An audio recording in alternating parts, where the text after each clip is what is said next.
And that jarring cacophony tells you you're back with the Power of Three podcast. Today, we're travelling into the worlds of Circuit Breaker, the new event from BBC Worldwide. I feel like I should say that in the style of the old Dalek that Steve Cole voiced back in the day for BBC videos. Coming soon from BBC Worldwide. I'm not Steve Cole, I'm Kenny Smith. And you're joining us as we make our way through the new multimedia event Circuit Breaker, starring Joe Martin as the Fugitive Doctor. The BBC mixed media adventure Circuit Breaker is now underway, bringing together a range of long-standing Doctor Who partners including Titan Comics, Doctor Who Magazine, BBC Audiobooks, Eastside Games, Puffin, Penguin Random House and Big Finish. It all began with a story on the BBC website. So, if you've not had a look at part 1, Calling the Doctor, which is available on the BBC Doctor Who website, I'll give you a quick summary. Alien artefacts have appeared in UNIT's Black Archive, corrupted with an unidentifiable energy signature. Petronella Osgood and her assistant Andrew Turner have learned that this energy poses a threat to reality itself, and that the objects all relate to an incarnation of the Doctor. Andrew has created a device known as the Resistor, which can neutralise the energy around each item, but UNIT has no way of returning the objects to their proper place and time. They need the Doctor to do it for them. More importantly, they need a Doctor unconnected to any of the artefacts. They need the earliest incarnation, the mysterious Fugitive Doctor. The artefacts are as follows: a clockwork droid mask, a memory worm chrysalis, a Gallifreyan time ring, a Carionite crystal ball, a Sontaran helmet, a Sontaran mace and handcuffs, a weeping angel, and a Dalek gunstick. And that's where the adventure begins, with Titan Comics, with Adversary of the Daleks. But what is Adversary of the Daleks, I hear you asking? The Daleks are back. Titan Comics is thrilled to announce their involvement in the Doctor Who Circuit Breaker mixed media event, with 2 comics and an all-new graphic novel, which will feature the Fugitive Doctor's first encounter with the Daleks. With issue number 1 launching, the first full adventure of the epic Circuit Breaker mixed media event, Titan will publish 2 thrilling adventures that send the Doctor across time and space into her deadliest conflict yet. In Adversary of the Daleks, the Doctor arrives in Thessaloniki, in ancient Greece, where she discovers that even the gods fear strange visitors from across the universe. While in Dawn of the Daleks, the Doctor travels to the war-ravaged world of Skaro, as the Doctor battles the Daleks, with the fate of their Khalid forebears at stake. Written by acclaimed comics writers Dulce Montoya and Dan Waters, Batman, Dark Patterns, Nightwing, these comics will be a must-read for fans of Doctor Who, science fiction and epic intergalactic adventures. For Adversary of the Daleks, there are covers from Jay Anacleto, a photographic cover, from Robert C. Nicky, cover D is by Flops, and cover E is also by Flops, which is a colour your own variant. And I've got the photographic one. So there we go. That's the basics of it. So, why don't we find out more? And discover just who is the Adversary of the Daleks. And in case you're wondering, the music in the background is all from Fugitive Doctor's first appearance in Prisoner of the Jadoon. I'm Jonathan Wilkins. I'm the editor of the Titans Doctor Who range of comics. Hi, I'm Dulce Montoya. I'm a comics editor and writer myself, and I am writing Circuit Breaker issues 1 and 2. Fantastic stuff. So Jonathan, It's part of this big multimedia platform event. So how did it all begin for you guys at Titan? We were told that there was going to be a media event coming up by the team at the BBC, and they outlined what it was going to be in very loose terms. In recent years, we've done the Cybermen, and I thought, well, do you know what? Let's start with a bang. Let's have the Daleks, have them meet the Fugitive Doctor. Is it for the first time, or did Big Finish do it for the first time? I'm not sure. There's controversy there. But hey, it's Doctor Who. We have to have a bit of controversy in Doctor Who. So yes, the central thing we really wanted to do was launch the whole circuit breaker with a bang, and get people going out to their comic stores and seeing what the Fugitive Doctor makes of the strange creatures known as the Daleks. Very much so. I suppose for yourself, Dulce, this is the interesting part. You get to work with the best known monsters, but the least known Doctor.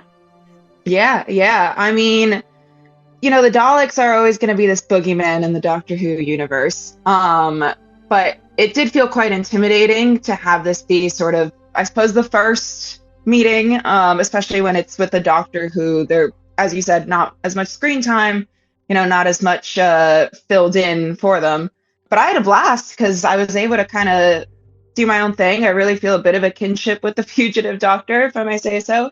And so it was a bit of a thing of like, trying to get into that character. Well, how would she react to meeting the Daleks? Because it's not like your average person meeting the Daleks. It's the Doctor, and it's the Fugitive Doctor above all that. Yeah. Were you a bit of a fan before you started working this project? Oh, of course. Yeah, of course. I would have to say my favorite Doctor would be Capaldi. But again, I think that's because they're both Capaldi and the Fugitive Doctor both have that kind of brusqueness to them that, it's not as much of the little Matt Smith cheery kind of Doctor who I enjoy very much as well. But I always liked my Doctor a bit grouchy, a bit kind of standoffish. So this was great to write. This was so much fun. Oh, fantastic. Well, I'm talking to you from about 15 miles from where Peter grew up, so not that far. Oh, great. At all, so. He was just so fun. Yeah, that's right. Yeah, he was just so fun to watch always. And yeah, watching him as Doctor Who was great. So, Jonathan, I'd imagine then that this all began for you at the big roundtable meeting where various licensees were brought together to discuss the outline of the story that had been created by Esme. Yeah, absolutely. Yeah, it's like the sort of it's like the sequence in the End of Time where all the Time Lords are around the table and discussing, how they're going to save Gallifrey and so forth. So it all comes up. It was, very light-hearted, very interesting. Lots of ideas being thrown around. Everybody has a different approach for their different medium, and like I say, I sort of said, "Oh, can we do the Daleks?" Thinking they'll never let us have the Daleks, and they said yes incredibly quickly, which very rarely happens in this business. Normally, there's quite a lot of to and fro of, I'm not sure we're ready to use those characters yet, but yeah.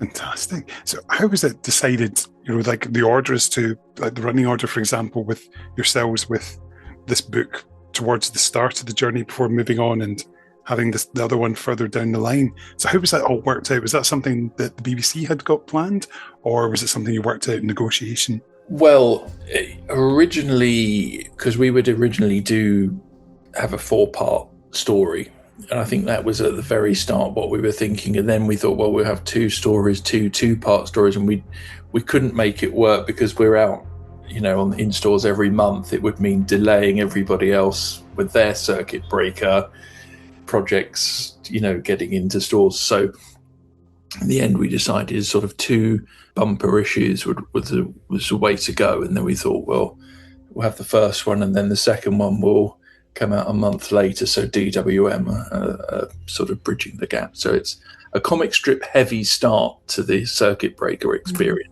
But I think that's good in a way because it establishes, the look of the characters. We get to see, the Fugitive Doctor's fantastic new costume with that hat and the sort of the cool coloured shirt and everything, which wasn't a nightmare for our colourist to.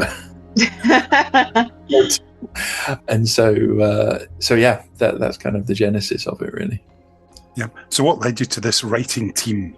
Dan was Dan Waters. He's my partner in both art and life. We had been wanting to kind of do a co-writing project for a while.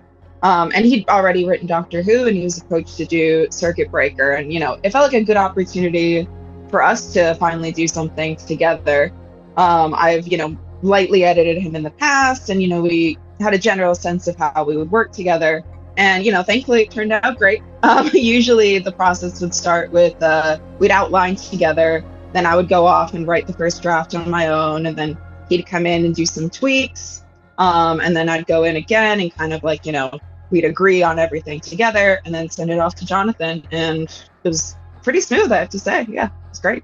That's fantastic. I suppose getting to work with your other half is always well, I suppose it could be awkward, but when it's something like this, it's a bit of a passion project. Yeah, I mean, I think exactly that. It being a passion project, both of us being big Doctor Who fans, we've frequently stayed up until 4 a.m. together watching the whole, Amy Pond River Song saga. It was just, a lot of fun for both of us. It felt like a really great first thing for us to, officially do together. I noticed that so far you've mentioned a lot of Scottish Doctor Who connections there with Peter Capaldi and Amy Pond, so sure. You're good. Thank you. Can't help it. I do really enjoy the Scots, and I like my Scottish doctors and my Scottish Doctor Who characters. What can I say? Yeah, who'd have thought that Commonwealth Games introduction would feature Sylvester McCoy at the age of 82, but Yes. I'm not complaining. If you haven't seen it, definitely worth looking out for. So this storyline, of course, it picks up from the opening story that we get on the BBC website, where objects are materialising in the Black Archive, and one of them is, of course, a Dalek gun, and then that's it. That's where this story begins. So what made you go with this setting? Is it a time in history that you're particularly interested in, getting back to Greek times? Yeah, definitely. I mean, I was a big fan of Greek mythology since I was a little kid. Those stories are, classics for a reason, and I mean, the Odyssey is about to make a killing, so I think it's good timing for us, I would say. And I've spent several months in Greece at a time. It's a place that I really love, people and a culture that I really love, and so it just felt like it would be really fun to, first of all, to send the Doctor to a whole different era. That's those are always great episodes, and then to do it to someplace that I already kind of knew a bit, and something that was, I think, a bit different. We kind of looked to see if the Doctor had ever been into ancient Greece. There's, the Pompeii episode, but I don't think there's been one for Greece except for maybe one of the Lost episodes. So it was great to be able to do something new for the Doctor as well. Yeah, I think that there was one of the BBC books had a trip to Jason and the Argonauts times, so that's pretty much as close you get one of the Paul Mars books. So off the top of my head, so yeah. But no, I think it must be a fascinating process. So how does it work in terms of, Jonathan, do you hand a brief to the team and say, this is what we want, this is what we're looking for with particular beats, and then how does it work during the writing process? Does it come back to you at various points to see how things are progressing? Well, this is it's so long ago, I'm trying to remember. I think it was really a case of just handing over almost like a sort of a little document explaining what the Circuit Breaker storyline was about, and then saying, right, we need the Doctor, Fugitive Doctor and the Daleks. And I think we sort of went from there. I mean, it's funny you said about the sort of Greek myth aspect of it, because I certainly wasn't, or it didn't strike me that we'd tie slightly in with the Odyssey movie coming out. It didn't either. I just realized it now. Oh, that's pretty good. Yeah, no, that was brilliant time. And our comic is better than the movie. Yeah, take that, Christopher Nolan. So it was really a case of sending that information over, and then the idea that came back was fantastic, and I don't think we changed it much, apart from, I think, sort of it just had to be snipped down a little bit to when we had to make it a bit shorter than we planned. But yeah, an incredibly easy process, incredibly easy from my side anyway. Is he a good editor? Oh, absolutely. I mean, I being an editor myself, know how hard of a job it is. There's so much that can go wrong when you get something in. And, ideally you want to be able to look at something and just make as few tweaks as possible to keep the story intact. However, especially when it comes to an IP, you have to also make sure that it kind of matches up with everything that it's supposed to match up with, and that it fits the tone of the general IP and the general story, because it's not just Circuit Breaker, our comic, it's the Circuit Breaker, the larger project. So I think especially I'd be speaking for Jonathan a bit here, but I think he'd have to make sure that our story fit in well with all of that. So hopefully we made it really easy for him. It certainly was, nice and smooth for us, and he was always there for us when we needed him. And, I regret not getting back to him sooner than I should have sometimes, but that's also sometimes what creators do as well. That's the role of the creator, for better or worse. Yeah, I mean, as you know, as an editor, you are often sort of, why haven't they got back to me? Yeah. Rude in sort of, please hurry up. But yeah. Goes to the job, and actually, quite frankly, there are other people I work with who are far worse. So far That's worse. good to hear. Yeah. I mean, it's not good for you, but it makes me feel a little bit better. Sometimes you really are sweating on that deadline and think, oh, please. Yeah. How does the process of selecting an artist go? And are there many discussions between the writing team and the artist if there's ever any queries, or is it pretty much left to Roberta's imagination? Well, I mean, the thing is, it's more often than not, it's all in the script, and then Roberta has drawn the Fugitive Doctor before. We did a comic book called Origins a couple of years ago, and so we knew she could do the Fugitive Doctor justice. And then there were little things like the Dalek. I don't know if you noticed, but the Dalek is a Mark 1. Yes, very much original, with a nice red colour scheme. Yeah, because I thought with this, we're kind of going back to the beginning. The Doctor is the earliest sort of Dalek. I wonder if we could, bring a Mark 1 Dalek and change the colour scheme. And partly that was because, as we were doing it, they recovered those episodes of the Dalek Master Plan. And I know that's black and white, but I'd always remember the novelisation of that had a Dalek which was a red Dalek on the cover. And I just thought, actually, that's visually striking, seeing that in space coming towards the Earth, and a nice angry red colour, mm-hmm. Like a sort of angry sort of thing coming at you would be quite cool. So I'd imagine then that, for yourself, Dulce, that seeing these visuals for the first time, do you get to see them only at the end, or do you get to see it in bits and bobs as they come through? Yeah, a bit of bits and bobs. Generally, it'll be the inks that we'll get, and then we'll get the colors. And usually when it's already kind of in the inking stage or even up in the coloring stage, we'll also get the lettering along with it. So it's nice because, we get a little preview of how it's going to look in the final phase. And, there really wasn't much corrections that we ever had to ask for, if any, really. Especially with the art, there are some copy edits, but that's because you misspell something in the script or what have you. So it was just, it was always so lovely to get to see those pages and to see it come to life, and to see the Fugitive Doctor, out there kicking butt some more. And it is, it is true of this particular project that obviously, I wouldn't say it's not rushed, we're not all just throwing stuff out, but at the same time, you're the first out the gate on the big market. Yeah. If we're late on it, then everybody's late, and it's going to essentially crash the thing. So it is quite a lot of pressure, sort of making sure that everything gets done. So yeah, it was not a rush, but it was done in quite a hurry. It doesn't feel like that. I thoroughly enjoyed it. I read it happily, and just a good read, and some lovely visuals, and the story's got room to breathe as well. Just obviously there's with no captions for a few pages, and it just builds up. You can just feel it growing and growing, and I just thought it was fantastic, and I thoroughly enjoyed it. Oh, thank you. Yeah, I mean, it's interesting you say that, there's plenty of room to breathe, because for Dan and myself, we both take that quite seriously in our writing for comics. Just giving the room for the art to breathe, I think, is really important when it comes to a comic book. Yeah. And of course, as you said earlier, this is not the only comic book there's going to be from Titan. We have a second part on the way with Dawn of the Daleks. Indeed, yes.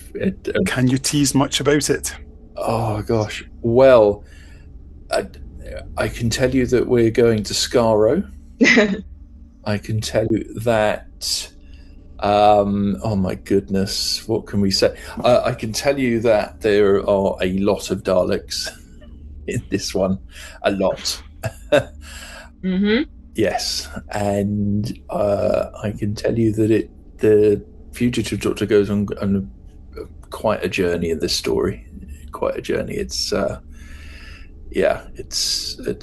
like legitimately, I can say I think it's one of the best comics I've ever worked on and ever read. Quite frankly, it's so exciting and so brilliantly written, so brilliantly drawn. I mean, I would say this, wouldn't I? But it really is just fantastic from start to finish. It's one of those stories that when you finish, you'll kind of think, oh, I'd love to see that on TV. That would be amazing. A nice big budget. That would be it's like a movie, essentially.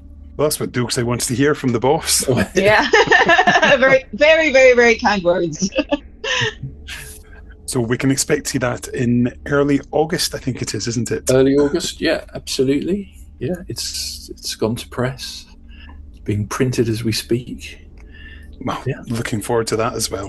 So I cannot wait. Because thank you so much for giving us a little bit of insight into what's coming up and, of course, what is out there already. So looking forward to it. And fingers crossed, maybe we'll chat again when that second part is out.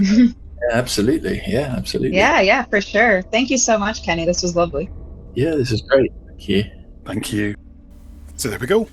That's you had your intro to Circuit Breaker. Now, I have my copy here in my hands, which I picked up in Forbidden Planet in Glasgow because I'm the kind of person who likes physical media. And at the back of this, there's a full journey here telling us where Circuit Breaker is going to go, starting with calling the Doctor in the unit website. Then we have this adventure, Adversary of the Daleks. Then The Honourable Society, which is in Doctor magazine, and we'll be bringing you that episode this coming Thursday. It's then The Deadliest Weapon on audio, and we'll be bringing you that next Monday. It's then Dawn of the Daleks, the next comic in this series. Then it's Castling, which is a game, which is out on the 6th of August. There's another story on the unit website on the 17th of August. And then we have the publication of The Doctor and the Three Witches, which is a book, and that's out on the 20th of August. That's from Puffin. There's then another game, Memento Mori, on the 27th of August, which will be followed by the Black Archive files and DVD on the 31st of August. We then have The Kaleidoscope, which is a book which has been written by Joe Martin. And then we continue to the Big Finish output to conclude it, when we're going to have Full Circuit, which is an audio, and then there's a pair of what they're calling short circuits, which are a pair of short trips, or short stories if you prefer.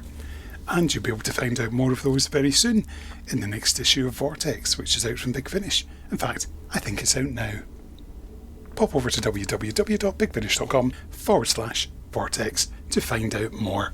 But don't expect any spoilers because you ain't getting them. So, I hope you've enjoyed today's episode.